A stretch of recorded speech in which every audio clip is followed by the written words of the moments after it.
Duas pessoas que a mim pessoalmente me desafiam constantemente, de cujo trabalho eu gosto muito, e para não me dispersar, enfim, para não me dispersar em apreciações sentimentais, vou ser muito circunscrito a um guião que tenho aqui, até porque um bom exercício para os estudantes de comunicação é aprenderem a fazer perfis jornalísticos.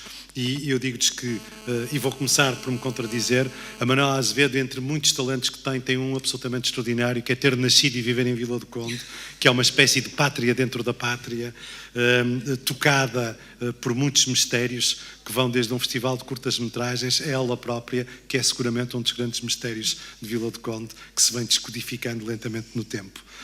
É uma jovem de talentos de que se arrependeu, o direito concretamente, nasceu, nunca se diz a idade das senhoras, mas os artistas não têm a idade, e por isso a Manuela Azevedo nasceu, para quem for mais curioso, em 1970, e disse uma coisa muito engraçada, que eu anotei aqui entre as várias. Uma vez numa entrevista disse que tinha uma voz escangalhada e rouca. Uma coisa fantástica é que este escangalhado e esta rouquidão da voz se transformaram numa coisa que quem a ouve e quem segue o trabalho de Escolã identifica muito facilmente, que é um carisma e uma voz, no sentido em que o Barthes também falava, uma das minhas expressões preferidas, que alguns de vocês, ou todos vocês, me ouvem às vezes citar nas aulas, um grão na voz. E o grão, não confundir com o grão na asa, o grão na voz da Manuela Azevedo é provavelmente explicado por esta rouquidão escangalhada. Ela fundou o Escolã em 1992 e há uma coisa extraordinária nas bandas, e isso era um tema para outra conversa, que é a fidelidade a uma banda, não é? Todos nós assistimos multigeracionalmente a bandas que se fazem, que se desfazem, que se recompõem, que mantêm uma âncora, e a fidelidade a uma banda e a capacidade de manter uma banda é, para pegar no título de um projeto que a Manuela alimentou entre 2004 e 2006, uma das melhores formas e dos melhores exemplos de sermos humanos num tempo de crueldades. O Camané, e eu não resisto a dizer isto, o Camané, num dos pouquíssimos concertos em que eu tive o privilégio de programar e de o acolher, e que para mim é um dos mais talentosos, com o devido respeito por outros fadistas portugueses, o Camané uma vez interrompeu um concerto, não é só Bob Dylan que faz isso, e disse: eu estou a cantar fado, agradeço que não batam palminhas. No dia 1 de novembro de 2014 apresentou a pedido do CCB um espetáculo chamado Cópia, uma espécie de carta branca com a qual ela foi corresponsável, com artistas como, por exemplo, Vítor Hugo Pontes. Em fevereiro de 2017 editam um tributo a David Bowie, tem trabalhado muito com o Pedro Fonseca e para citar uma das minhas citações preferidas de João Bernardo da Costa e para falar de uma das minhas casas preferidas, além desta, da Universidade de Fernando Pessoa, é muito lá de casa, que é como quem diz, do Coliseu Porto.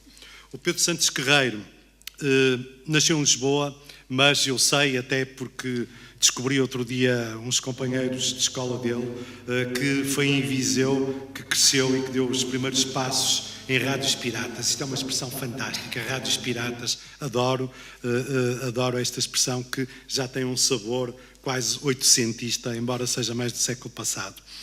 Mas ele tem uma coisa que eu acho absolutamente extraordinária. Fundou um jornal com um título muito sério, Jornal de Negócios, com 24 anos de idade. Com 33 passou a diretor do jornal, só sairia de lá em 2013 para um enorme desafio.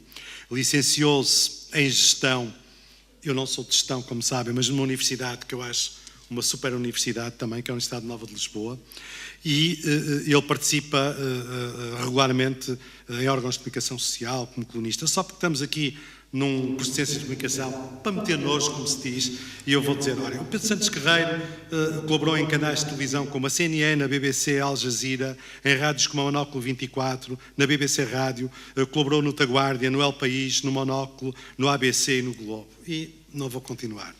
Publicou livros e eu sei que vai publicar mais livros e está a trabalhar afincadamente num, e Eu queria só dizer uma coisa que para mim é quase um statement. Quando o Pedro Santos Guerreiro, e vou descontar aqui qualquer tipo de afinidade eleitiva, quando o Pedro Santos Guerreiro passou pelo Expresso, ele deixou no Expresso um exemplo daquilo que o jornalismo tem de melhor. E aquilo que o jornalismo tem de melhor é a vocação e a capacidade para ser livre. Vou passar a palavra a Manuela Azevedo e depois ao Pedro Santos Guerreiro para conversarem connosco. Muito obrigado a ambos. Tenho mesmo uma enorme alegria em que eles estejam aqui, assim como tive com os meus convidados de manhã. Espero que vocês partilhem desta alegria, porque a alegria é a única coisa que nos dá verdadeiramente esperança para continuarmos a viver. E a universidade é uma coisa cheia de vida e vocês têm a energia que é a vida na sua plenitude. Como dizia o reitor, espero que nas vossas cartas de amor não as morem com água e as morem mesmo com lágrimas a sério, já que estamos a falar da palavra.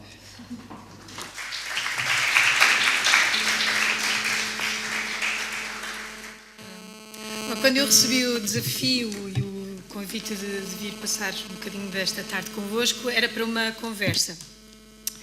E não sabia ainda o tema da conversa. E depois, há uns tempos atrás, recebi por mail qual seria esse tema. É um tema assim que dá pano para mangas. É um tema poderoso, chama-se O Poder da Palavra. É sobre isso que vamos mais ou menos conversar aqui. Claro que eu não tenho assim uma experiência muito profunda no que seja criar ou inventar palavras, não sou uma pessoa criativa, sou mais recreativa, mas o meu trabalho tem sido nos últimos anos dar voz a palavras, a textos maravilhosos que vêm de gente incrível como o Carlos T, o Sérgio Godinho, o Samuel Lúria, o Manel Cruz e a Regina Guimarães e outros letristas da nossa praça. E também, de vez em quando, visitar outras canções de outros autores, mesmo em língua estrangeira, e poder usar a minha voz como veículo para ela.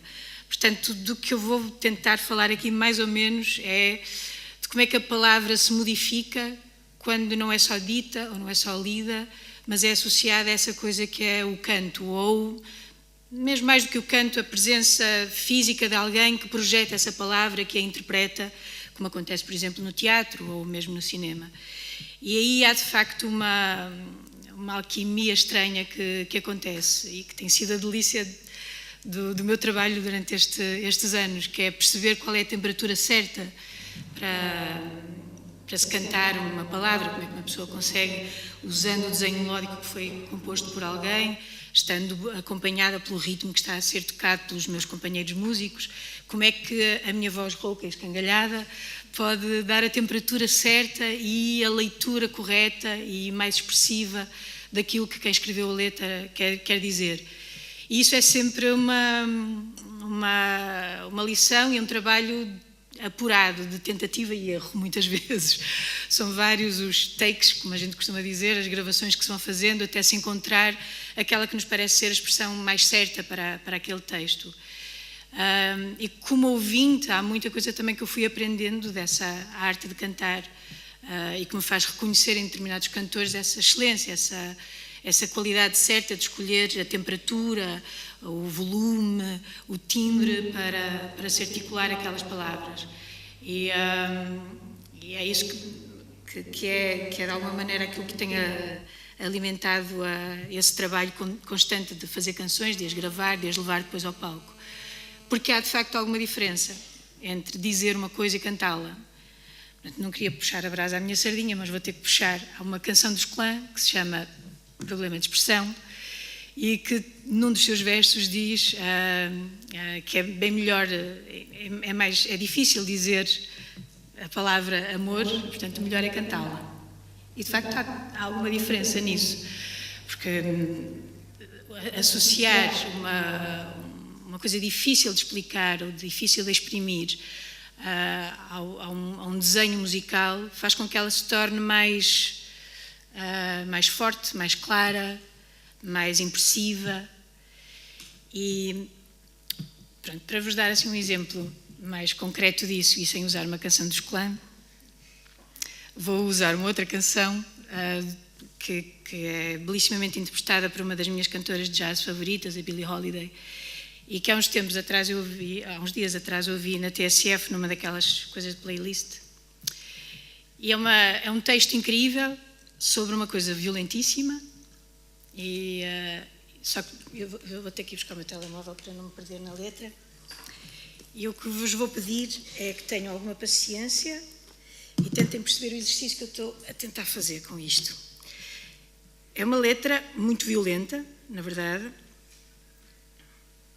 mas a letra em si tem muitos detalhes que são até bucólicos e românticos e bonitos. E se eu lesse o texto simplesmente, se calhar o contraste entre a violência do que aqui é manifestado e a doçura de algumas palavras não era tão evidente.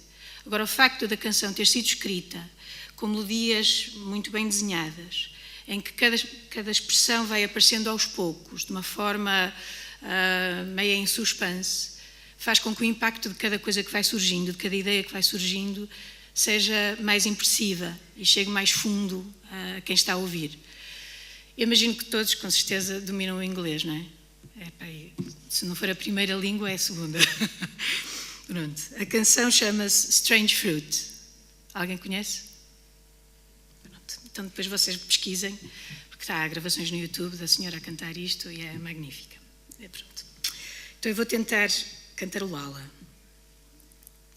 Southern trees bear strange fruits, blood on the leaves and blood at the roots, black bodies swinging in the southern breeze, strange fruit hanging from the poplar trees.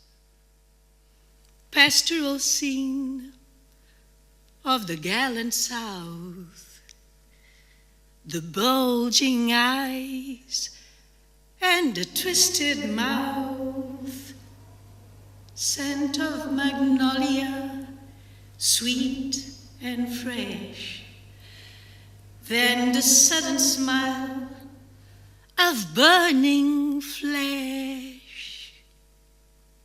Here is a fruit for the crows to pluck, for the rain to gather, for the wind to suck, for the sun to rot, for the tree to drop. Here is a strange and bitter crop.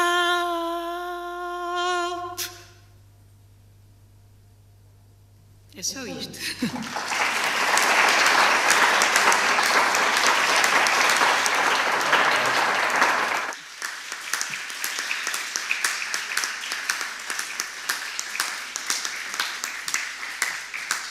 Acho que concordam comigo que isto cantado, percebermos assim que numa árvore, que a gente imagina que está a entrar num filme lindo, não é? A paisagem do sul e tal, brisa e o cheiro de magnólia, e depois tudo o resto que está à volta é absurdamente violento e torna esta cena muito mais impressiva e inesquecível para quem tenha contacto com este texto. Acho que só cantar é que tem um efeito tão forte. E pronto, e acho que para já, assim, como primeiro mote para a conversa, ficam por aqui e passo a palavra. Bom, eu antes de passar a palavra ao Pedro Santos Guerreiro, que farei já de seguida, não queria deixar de registar a comovente generosidade da Manuela Azevedo, que, além de ser uma grande profissional, também por ser uma grande profissional, nos trouxe aqui intacta na voz dela a voz da Billie Holiday. Eu acho que isto faz desta pequena jornada uma grande jornada inesquecível. E tenho a certeza que na versão dele, que não será da Billie Holiday, mas será pelo menos a Liberdade, o Pedro Santos Guerreiro também não nos vai deixar ficar nada mal. Vou. Porque depois disto é como continuar a ler um livro depois do clímax do livro. Não sei muito bem como estar à altura. Não estando, provavelmente. Bom, boa tarde a todos e queria começar por agradecer o convite para estar aqui convosco. Eu, um bocadinho como a Manuela, também vim sem saber exatamente do que vos interessa falar e, portanto, suponho que teremos tempo para perguntas e respostas, onde, enfim, a coisa se torna mais dialética e, portanto, também mais adaptada àquilo que são os vossos interesses. Mas tendo este tema de chapéu, a importância da palavra no mundo contemporâneo, suponho que, estando a falar sobretudo do que é, enfim, se quisermos falar do mundo contemporâneo do ponto de vista social e, portanto, também político, estamos a falar de um mundo onde há um paradoxo, que é o paradoxo da superabundância da comunicação, entre aspas, e já explico porque é que ponho entre aspas a comunicação, e, por outro lado, daquilo que me parece, e digo isto sem nenhum proselitismo, a escassez da palavra. A superabundância, não preciso de descrevê-la, nunca foi tão fácil, tão instintivo e nem nunca estivemos tão expostos ao bombardeamento de comunicação dos outros, nem à possibilidade de nós próprios participarmos nesse bombardeamento. A palavra comunicação está entre aspas porque, na maior parte das vezes, não estamos a comunicar no sentido, lá está, da não dialética, estamos às vezes a tentar gritar para sermos ouvidos, quando o truque normalmente, como sabem aqueles que são pais e já tiveram filhos a fazer berras, é falar baixo para ser ouvido, mas muitas vezes estamos a gritar, estamos a persuadir os outros, estamos apenas a tentar convencê-los daquilo que nós pensamos ou acreditamos e quase nunca estamos efetivamente a comunicar. E isto tem enfim, uma face muito evidente, que é a comunicação política, que tem o seu absurdo e a sua caricatura em Donald Trump, mas é apenas um desses exemplos. E depois o paradoxo é a utilização muito rudimentar do vocabulário, da palavra, até da gramática, da língua, se quisermos. E a língua não é a mesma coisa que linguagem, mas pelo menos da língua. E esse paradoxo não será um acaso, porque a própria comunicação política, e desculpa estar a falar de política, mas estou a falar de política no sentido em que tudo é política. Essa comunicação, tal como temos visto, e esta é uma das preocupações que temos de lá estar no nosso mundo contemporâneo, aquilo que nós chamamos a emergência dos populismos, a afirmação da extrema-direita por dentro da democracia, ou seja, utilizando mecanismos democráticos, ou mecanismos da eleição. A linguagem que hoje é utilizada é uma linguagem extremamente rudimentar, extremamente simplificada, e isso não é ou não será um acaso. Mesmo que não seja uma causa, é evidentemente uma consequência. Claro que o caso de Trump é o caso, lá está, mais visível, não só como superabundância da comunicação, até porque criou-se a desintermediação da comunicação, e essa comunicação direta é afirmada como uma comunicação mais pura, porque não tem intermediários, quando é precisamente o contrário, é muito mais manipuladora. E é uma comunicação com base em mensagens muito simples, muito simplificadas, muito fortes, uma espécie de aforismos vazios, e para usar o caso de Trump, nós todos sabemos que parece que o senhor só tem 200 palavras no seu léxico, é tudo amazing, é tudo huge, com vários U's, literalmente porque ele escreve huge com vários U's, é tudo awesome, e é uma linguagem muito, muito simples, do nós contra eles, e isso não será apenas o resultado de uma ignorância que existirá, ou presumimos nós que existe, parece-me que existe, não será apenas o resultado disso, mas será intencional, porque é muito eficaz. E quando olhamos para outros fenómenos políticos como este, encontramos essa espécie de padrão da pobreza da palavra. Palavras muito fortes, palavras que facilmente são eficazes porque ativam facilmente junto do receptor sentimentos ou emoções ou reações muito básicas, mas encontramos isto em muitos fenómenos populistas, se quiserem. E se pensarmos na antítese disto, porque há, ou já houve outros movimentos políticos que eram precisamente ao contrário, em que a palavra era usada era muito elaborada, os discursos políticos eram muito quase encantatórios, e isto não é uma crítica sequer, eu nem sequer estou a tomar posição, era a utilização da palavra precisamente para envolver, para contactar, para tentar que os públicos se sentissem parte de um todo que estava a ser transmitido por essa palavra. Tipicamente, aquilo que nós vemos hoje nestes fenómenos é bastante, vamos chamar-lhe pragmático, bastante bruto, é uma linguagem cheia de arestas, cheia de uma intenção de criar, lá está, os nós e os eles e as coisas muito, muito simplificadas, enquanto o outro tipo de discurso é muito mais tendente a uma utopia, a uma pertença também, mas uma pertença completamente diferente. E porquê é que isto é importante? Porque não é menos uma análise semântica ou semiótica que está em causa. Quem provavelmente melhor escreveu sobre isso, ou pelo menos de todos aqueles que eu li, foi aquele que eu li achando que quem melhor escreveu foi George Orwell, que escreveu muito sobre a utilização da palavra e sobre a sua utilização precisamente política em muitos livros. Há um muito conhecido que é A Política e a Língua Inglesa, mas em muitos outros livros ele escreveu sobre isso.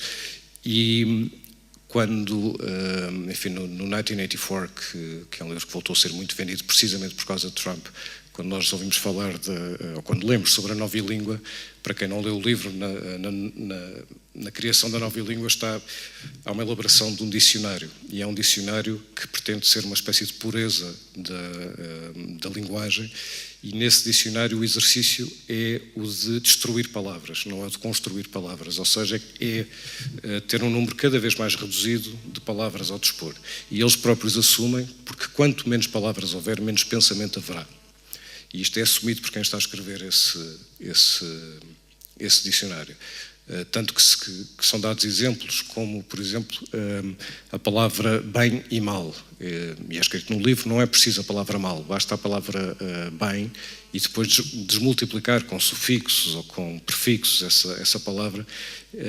E é escrito que não precisamos da palavra mal, basta-nos usar a palavra ungood, portanto um prefixo de negação.